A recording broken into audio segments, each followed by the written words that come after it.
So today we have a special guest in our podcast. Beautiful, amazing, stunning woman.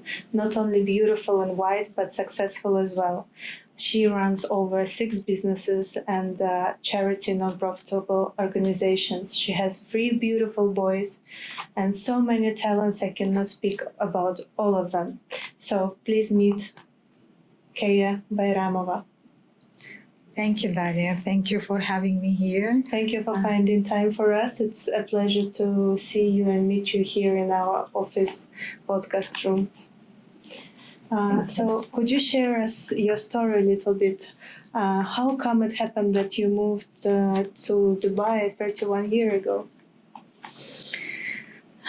Yes, so I came to Dubai in 1993 for the first time. It was really unexpected, and I guess now today I will say it's a blessing. So growing up in a family with 4 girls, very conservative, but I always had a dream to live abroad. Of course, I've been talking about it, but never thought that it will be UAE, especially Dubai. So, but back home, your father is Keya's father is a very famous painter, very talented person. So basically, at home you were a little bit famous as well, right? Yes. Yeah, that's how come true. you changed all this fame and everything for Dubai? in our country, we always, when you have to introduce yourself, the second question will always come: who's your father? Mm-hmm. So I'm always a daughter of. Mm-hmm. So if I have to introduce myself, then I have to say I'm daughter of Dr. Bayramov. And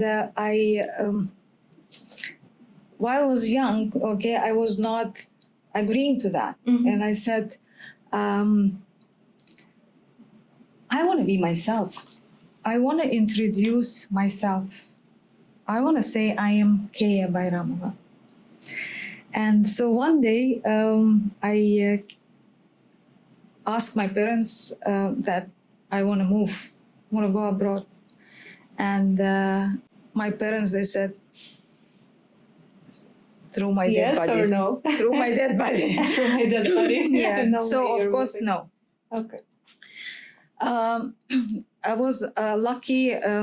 There was a recruitment going on for Sheraton Hotel. Mm-hmm. And I was fortunate that my mom, she is an English teacher, which is at the time of the Soviet Union, it was not really common. So I knew basic English, so I could communicate. And one day I've been invited to work in Dubai in Sheraton Hotel. So you took the opportunity just like that? Immediately I took the opportunity. How old were you? I was 19. 19 years Yes, old? I was 19 And you didn't have old. any support in here?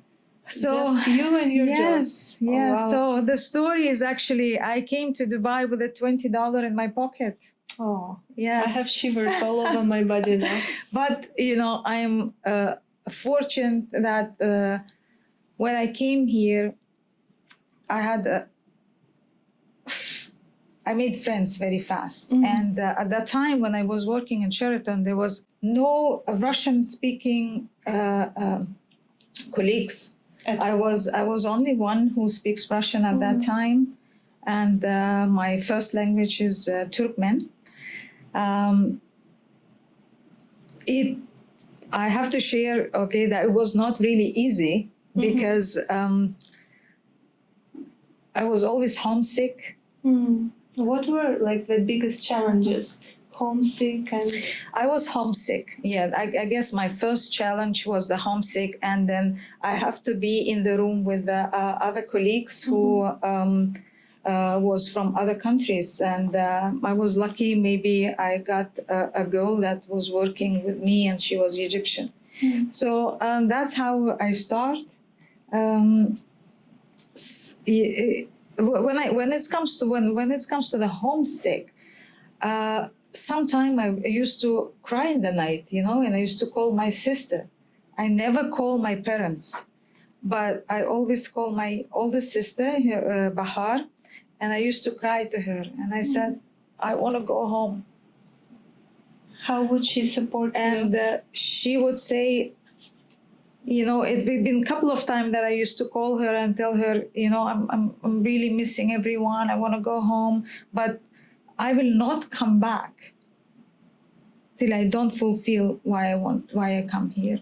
So then one day, I called her and she said, I can't take this anymore. My heart is sinking. I can't hear, I can't listen how you sad, you crying. Come back. Leave everything, come back. And I said, no. Till I don't have $10,000, I am not coming back home. But now you have more and you're still not coming back. How come? So when the target of the 10,000 is fulfilled and the time is passed, I said, now I want to make 100,000, so that's how it's, the appetite is open when you're eating. Appetite is always good. So after 6 months, I was feeling okay. I was not homesick. So my life began, and I was absolutely into work. Mm-hmm. The time in those years, the country was just opening, and there's a lot of Russian. The delegates was coming, so I was working in the sales office, and there was back-to-back groups. So I was lucky. Also, I was organizing and helping at that time when there was a first concert of the Rosenbaum. So I was at that time working in the hotel. That's what I can remember. So for how many years you stayed there, or it was just a quick? No, I was there for about 4.5 years, something like that's that. Intense. I used to work in sales office in the hotel as well, event sales and marketing. So I know hospitality business is very intense. But it was a little bit different than the hospitality now. Apart from the salary, you used to have the commission. Yeah. It was a commission based. So you really they were motivating you to reach the goal. Motivation, that, I want to make it more, if I have to work extra hours, I don't mind. When you're young, you're ambitious, you want. So I was still going to my target. Mm-hmm. Do you have any targets at the moment? Wow. Okay. Right now, I think, I guess it's not anymore my target. It's maybe accomplishment. I would say today, if you ask me, what's my dream? And what are you doing now? So you have mentioned that I'm a daughter of Dr Bayramova, who was a famous artist in my country, but is also in the Soviet Union. His beautiful paintings is around the world, and including the Dresden Gallery and the Tretyakov Gallery in Moscow. I saw the paintings were just simply amusing. Astonishing. Got the shivers again. So a dream that I'm going, and I think it's maybe a dedication now, and a purpose that I came to this world is to keep the legacy of my father. And my dream is one day to build a museum in Dubai. In Dubai? Yes. You have one museum in Toronto already, right? Yes. So we have Bayramov Museum in Toronto, as well as Dr Bayramov Art Foundation, which is a non-profit organization. But my dream is to do it here in Dubai, and to make Central Asian Museum. Wow. Yeah. That would be a very nice accomplishment. So how did you get your first idea for your first business? Because now you have 6 or 7. Help me out here. No, I have 4. You I have 4, yes, and the 2 that I just mentioned is the Like non-profit. charity, Yeah, it's a non-profit non-profit. organization. Yeah, which is again, it's for my father. It's named after my father, but other 4 businesses is a little bit out of the topic. So my first after the Sheraton, I work in a food staff company, also as a sales, and I think it was something that I like to do because I'm good in sales, I'm good in marketing, good in communication. So I decided to open a food staff company, which is a trading. So I was there not very long, okay, because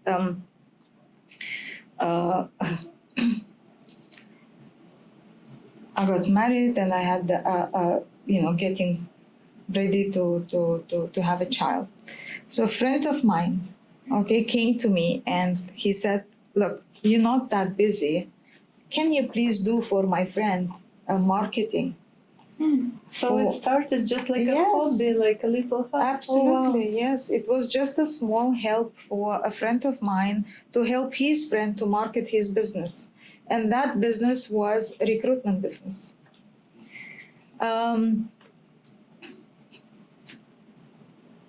So your first company is dedicated to recruitment. Yes. Okay, and the second one? No, the first one was the food staff. The food staff. Yeah, and then so the second one, that's how it started. So I was helping my friend, and then after some time, so the business started to rise. So we got good contracts. That time when I started, I had no idea about this business. I had no clue what to do, how to say, what the recruitment is from the countries like from India, Pakistan, Bangladesh. I had no idea. But the basic thing that they explained for me, okay, I made it happen. So the contracts start to come in. So we have agreed that we get so I'll get some commission base. I guess the commission go too high, okay? And I said, okay, hold on, okay, we want to change some terms, which is I didn't agree, okay? And I said, okay, I am almost, I'm pregnant now, and a few months, and you don't do it to a pregnant woman. Yeah, You don't cut the commission. I was hurt, okay, and I said, you know what, guys, if this is the way how you want to do it, no problem. But now, it's not a challenge, okay? It was not revenge, or it was just to prove, okay? So that's not the right way to do business. So I have opened my own recruitment company, and I promise that my company will be much bigger than your company. And I have made that till today. Applause in the studio, please. Thank you. Bravo. So it's basically, you should never make a woman angry. That's correct. Yes, that's correct. Because circumstances are going to come anytime. Comes around, goes around, yes. Yeah. But previously we talked, and you told us that you love your business not just because of the income you get, but also because of the good deeds you do for the people around. Yeah. So initially it was, of course, I want to be rich. I want to have money. That was the main goal in the beginning. That's why I came here, and so my focus, I absolutely keep that in my mind all the time. Okay, so yes, I do this business. It might be not a business that I was enjoying in the beginning, because it is a tough business for women to be. That's my second question. Yeah. They're coming a bit. So just that you understand that this business is bringing the manpower from India, Pakistan, Bangladesh, Nepal. You should be at least from that region. Understand the language, understand the culture. And for me, being from other country, okay, not understanding the language, it was more difficult. And being a woman in that business, because that business is mainly what was and till today is still, I would not say it's dominated by the men, but it's still running by the men. Because you have to go to the construction sites, you have to go to the test, you have to deal with the laborers, there's so many, the things that women cannot handle it. Initially, it was just for income. Okay, there is no any other purpose. Understanding, going forward, doing this for many years, I start to understand that this business is also a blessing, because whenever you see people, you get a job for them. And so thinking about it, you change their lives. These thousands of people, they can feed their family, they can send their children to school, etc. And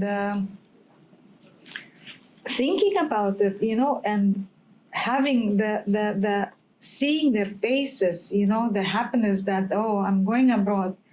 I was there at one point too. I had my own dreams, okay? So I understand. Right now, for me, is not anymore of making money. For me, is just giving back. I love my work. I am enjoying daily when I see that it helps people. Another aspect, seeing this people coming to Dubai, and this people, the workforce, is built this beautiful country that we are living in, and it's mostly built by expats, right? Yes. So am I allowed to say that? Yeah. I have recruit people for. I guess that's what I'm very proud of for Burj Khalifa project.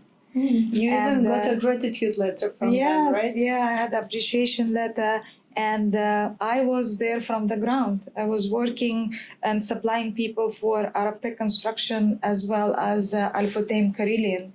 And specifically in this project, not only that I supply people, but I also did the catering, because when I start my recruitment business, so I understood the demand when I'm going for the marketing, and I said I'm recruiting a workforce.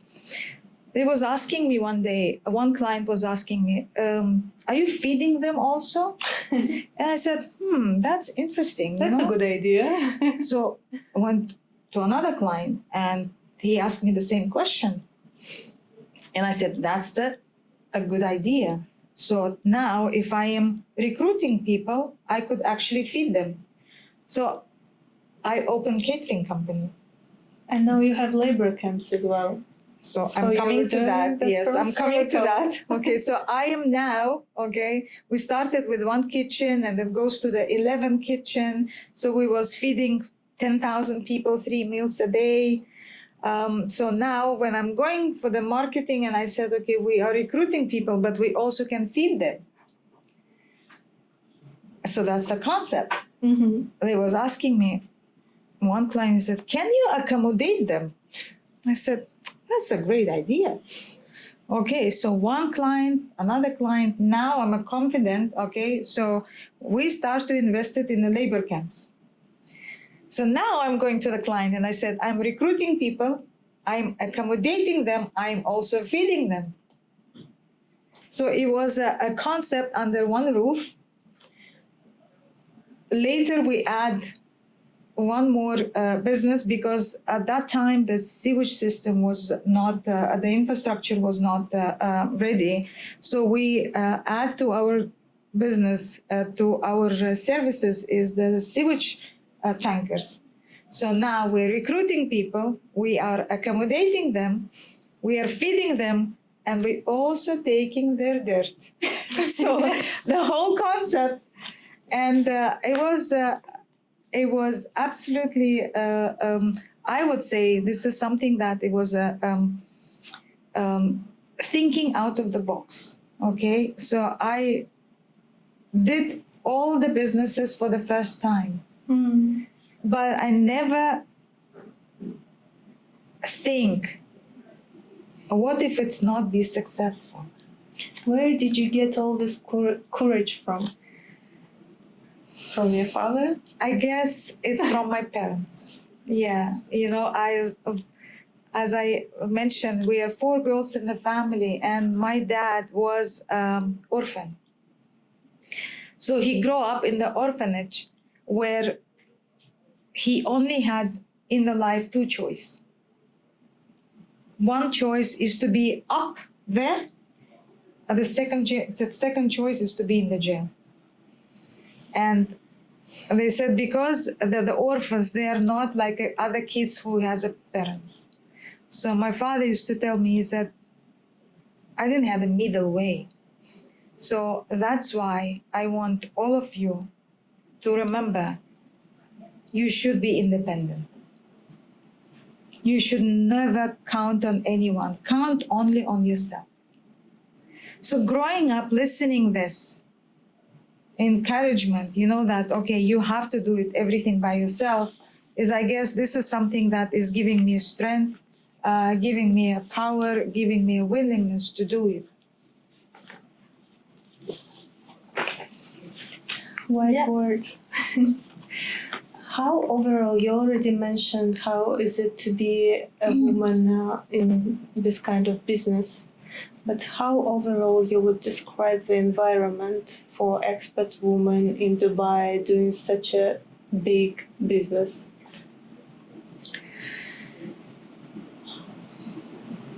When I came first to Dubai, I was not in the business, so I was working as an employee. Even that time, I never feel that a woman was under rated or had no respect. In fact, I was always thinking, the sentence that we always listen, woman is first, okay? But it's something that you listen, but does it implement it actually? And I remember going, for example, to the ministries, going to the immigration. There is a separate line for the woman. I actually enjoy it. And, you know, if you just think about it, because whenever we travel to Europe, okay, and I see people, elderly people, pregnant woman, having a child, etc., they are standing in the same line. There is no privilege for the woman or for the elderly people. You have to stand in the same line. Here, there is a meaning of the sentence, woman is first. I didn't see it from that perspective. It's very interesting that you mentioned it.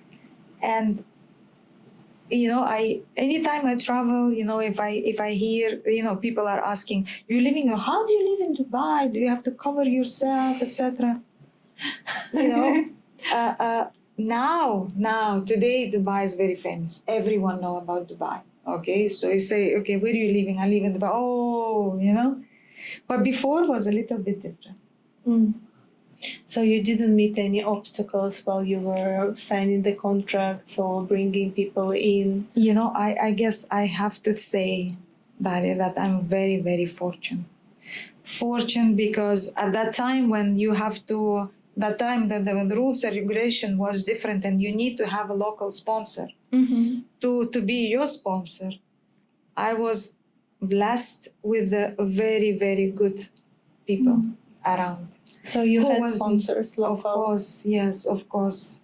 having a license from the beginning of the 90s, or the end of 90s, beginning of the 2000, of course you need to have a local sponsor, which is 5149. But never ever had I any issue with the local sponsor. In fact, I was always getting a support, not only from the local sponsor itself as a male, but also from the female family. This is good to hear. Yeah. And do you still have a local sponsor, or now you're just by yourself as a company? Now I am by myself, but if today if they change the law, they said you have to put, I will choose exactly the same people. So you're still in touch with them? Of course. They're like your family, I guess, now. And I'm till today, I always say any occasion or time to time, I just can pick up the phone and I said, Majid, how are you? How's the family? I would, just in an occasion, I could send some just chocolate, but I am always grateful whatever his family have done. That's a very warm story. Yeah. What advice would you give to women or men entrepreneurs who are coming to Dubai at the moment? Should they do it, or do you think they shouldn't? So now your question come to me as, should they do it? Should they do it? Yeah. So I try to not use any negative words. Okay, I always say, whatever your heart feeling, whatever your soul is saying, okay, if you think that you came to this land and you are spent some time, how do you feel? Is it yours or no? So Okay? at first you need to feel and then decide. You need to feel it. You need to feel. Today I said, after even not even now, after 31 years, I was there for a few years. I was here in a few years. When anytime I go back home, I want to come back. There was a time when there was a rules when the young, if you're under 30, you cannot travel alone. There is a lot of regulations before was changing. And anytime I travel, okay, I come back, I was ready to kiss the ground. That much I love this land. And I always now to say to my kids, I say, God forbid, if there is something happened to me, don't send my body back home, okay? Bury me here, okay? So I want to be here because I know my kids will be here too. Actually, it happened to me when I came back from my last trip. I was so happy to see the airport that I'm back. You see. Dubai has a very special ability to become like your second home very quickly. Now, the ability for me now is not second anymore. Is my home. First. Is my home. Yeah. So Wow. I came here already as a grown up, but spent most of my life here. What do you cherish in people the most? What kind of quality do you like in people? How do you choose people around you? I like positive people. When you're speaking to someone and you're asking the first sentence, the first question you ask, how are you? The person, he say, yeah, I'm cool, I'm good, everything is fine. That's a positive. I don't know what's happened. Positive attitude. Yeah, I don't know what's happened, with this person, what he had, but the moment I hear answer when I ask, how are you?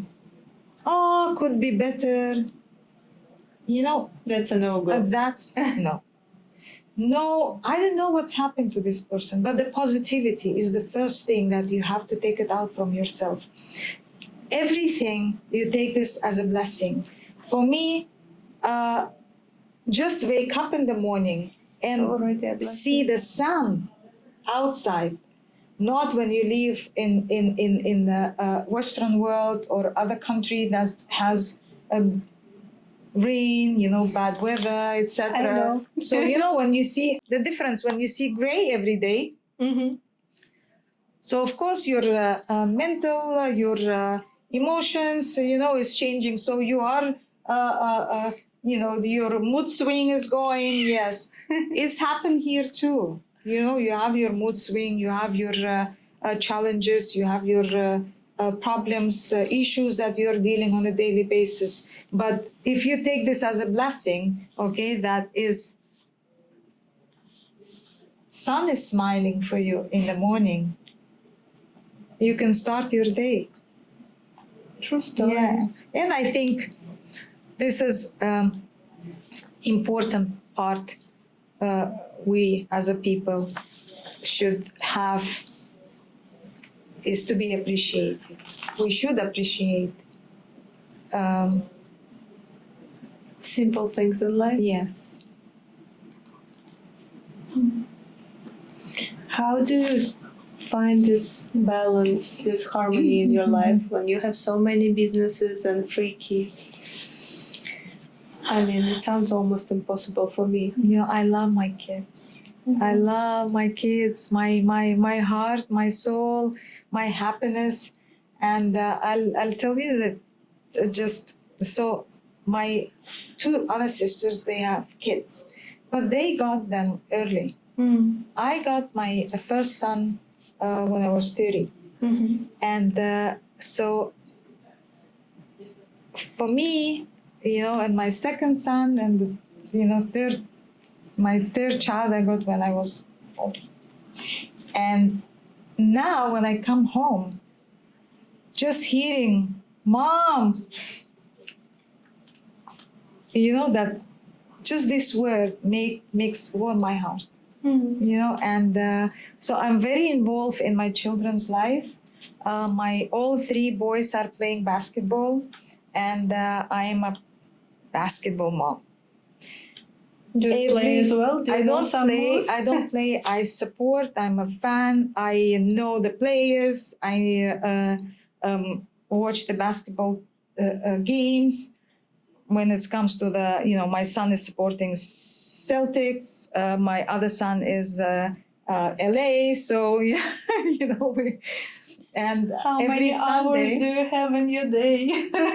Every Sunday, okay, so this has now become as a tradition. It could be even, I could say even like religiously, every Sunday, I am with my kids on a game because they have a competition every Sunday. So I go and support, meet other parents, so it's my day when I'm just taking out everything and recharging my energy for next Monday. Great, but this situation inspired you as well for another kind of business. Yes. More work. Let's talk more work, more business. So as a single mom and coming to the country, there's something that I found is missing. It's help for the parents. So we always thinking about our kids, the best thing for the kids. The kids is our future, the kids is our everything, but at times we just forget that we are parents is also going through tough time. We also need help. We also going through the emotional difficulties. We also have depression up and down, so who is thinking about us? So the concept that I thought about it, most of my friends, they said, no way it will work. No way. Who will take your group? Who will take your services? So I always say, it's like an airplane. What they said, put mask for yourself, then for the child. So we have to think about ourselves first before we think about our kids. So the concept is, so I opened a company called Parent Concierge. Mm-hmm. It's a help for the parents who comes. The first thing, I guess, is how to choose the school. At that time when I went to school, okay, it was a Soviet Union time, we just went to school. Do I know anything about IB, British curriculum, American curriculum? I don't know anything about it, okay? So we just went to school. So now, having my child, I have to decide which school I have to take my son. What would be the best choice? What will be the good thing for him? Which curriculum should I send him? So, and I'm sure I'm not alone. You're not alone. There is many other parents who doesn't know, okay, what curriculum they have to go, what they have to do next.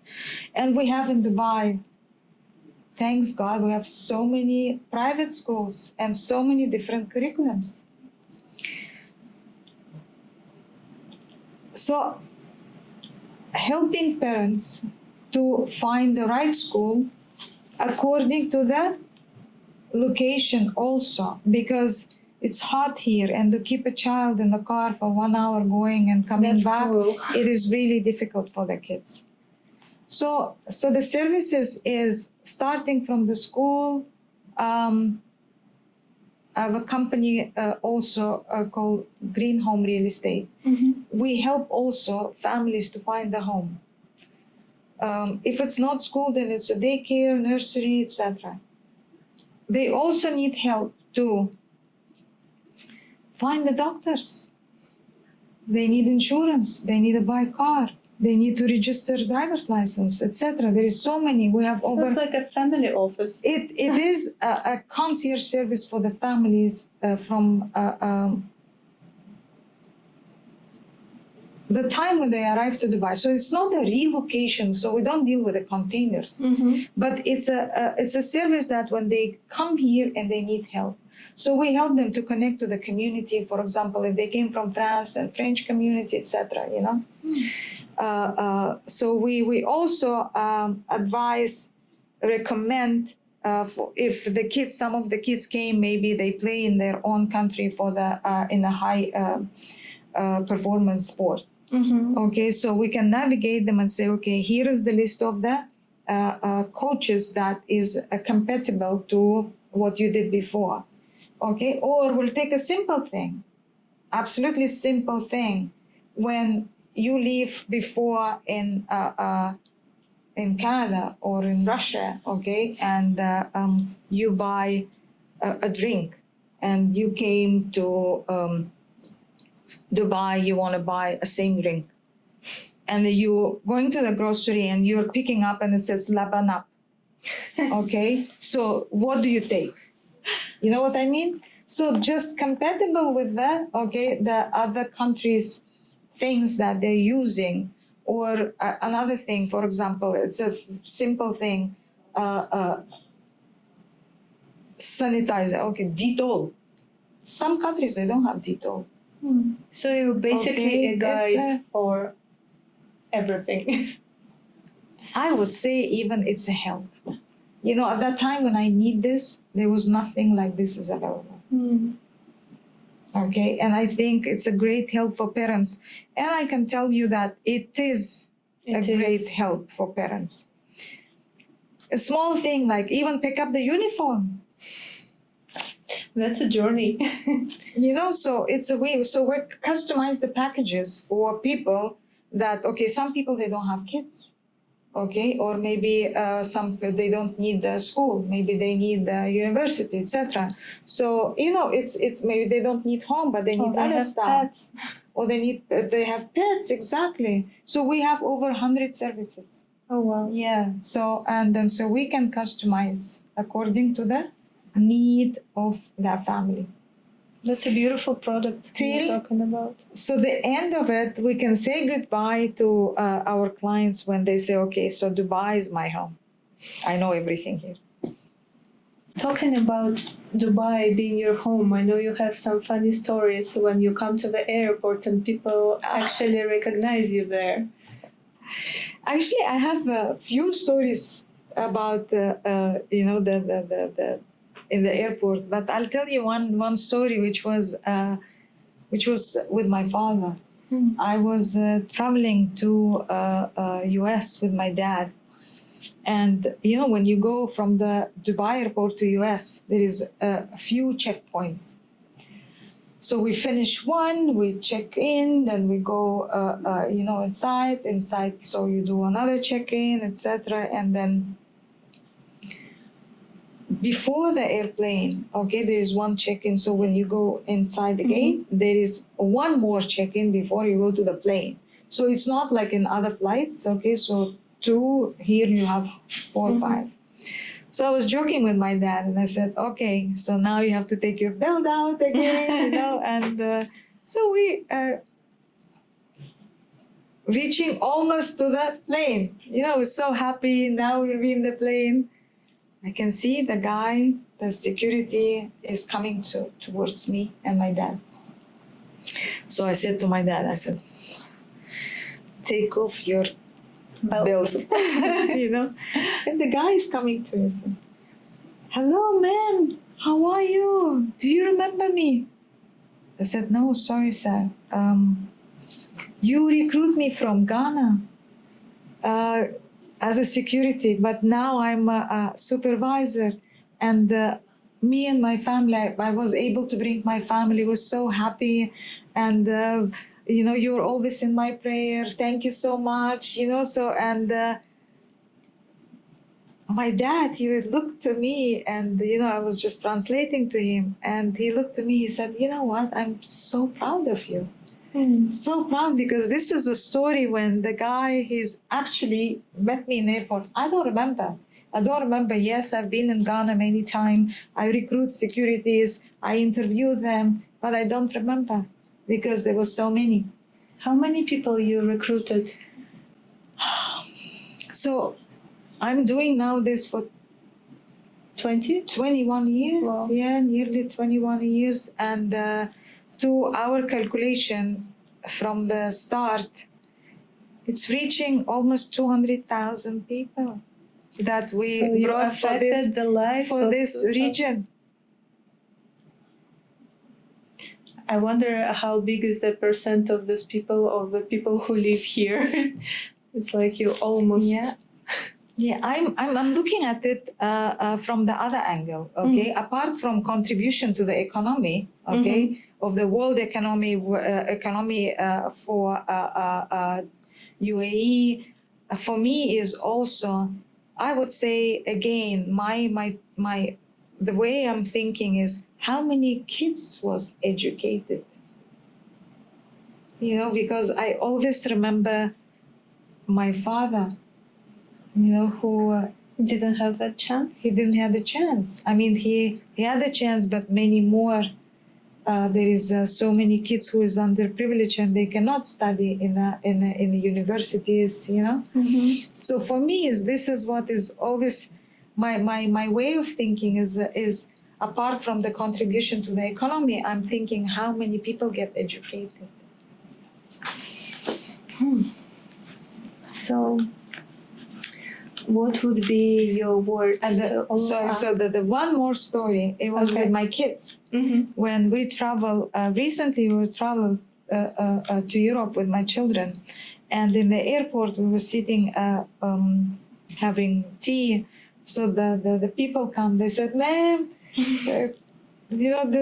how are you? You recruit us. And I say, hey guys, how are you? So now I have this, and I know people, they look. And they know us, okay? They know me personally, like they see me before. So I don't give attention to this anymore. I'm just happy to see them, And I'm glad. I say, how are you? How's everything? Is your work is good? Is everything is fine? Are you happy with your job? That's it. But now I am with my children.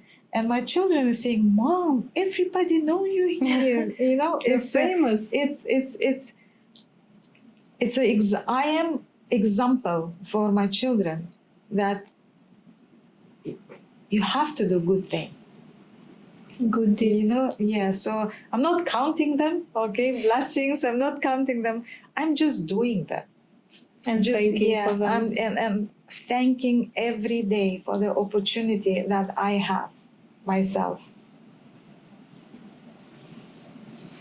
What would you say to your kids, or maybe for the people whom you hired already? Some, like, sentence like "go and fly," or "do whatever you want," or "follow your heart." First of all, I want to say thank you. Thank you for the opportunity to serve these people. Thank you for allowing me and my colleagues, my company, to give, to welcome them to this region. I would say this first. And of course,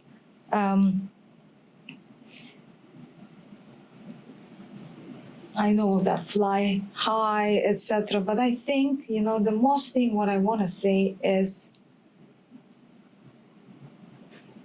be happy, okay? Have that happiness and the appreciation for life, for the opportunity that you got by coming to this country. Yes, it is difficult. Nothing is easy. You go to US, you go to Canada, you go to Europe, you go to Australia, you go anywhere, it's difficult.